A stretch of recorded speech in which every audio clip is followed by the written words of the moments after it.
কারো মানসিক শান্তি কেড়ে নিয়ে নিজের জীবনে কখনো সুখী হওয়া যায় না। অন্যের জীবনকে জাহান্নাম বানিয়ে নিজের জীবনটাকে জান্নাত বানানো যায় না। It's quite impossible. আল্লাহর না একটা ন্যাচার আছে, যদি আপনি কারো জীবনের শান্তি কেড়ে নেন, আল্লাহ আপনার শান্তি কেড়ে নেবে। যদি আপনি কারো মনকে অকারণে ভেঙে দেন, আপনার মনটা কেউ না কেউ অন্যায়ভাবে ভেঙে চুরে চূর্ণ বিচূর্ণ করে দিবে।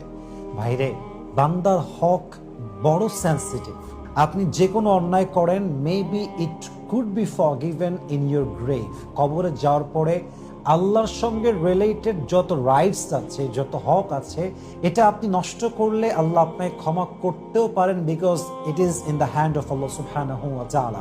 এটা আল্লাহর হাতে আছে। But if you destroy the rights of servant, যদি আপনি বান্দার হক নষ্ট করেন, এটা যে আপনার জন্য কবরে কত বড় আফসোসের কারণ হবে, you have no idea about it. কবরে যাওয়ার পরে যে কোনো গুনাহ মাফ হতে পারে, বাট আপনি যদি কোনো বান্দার হক নষ্ট করেন, কারো জীবনকে অশান্ত বানায় দেন, কারো জীবনকে জাহান্নাম বানিয়ে দেন, কারো জীবনের খুশি কেড়ে নেন, কসম আল্লাহর কসম করে বলছি, যতক্ষণ পর্যন্ত সেই বান্দা আপনাকে মাফ না করবে,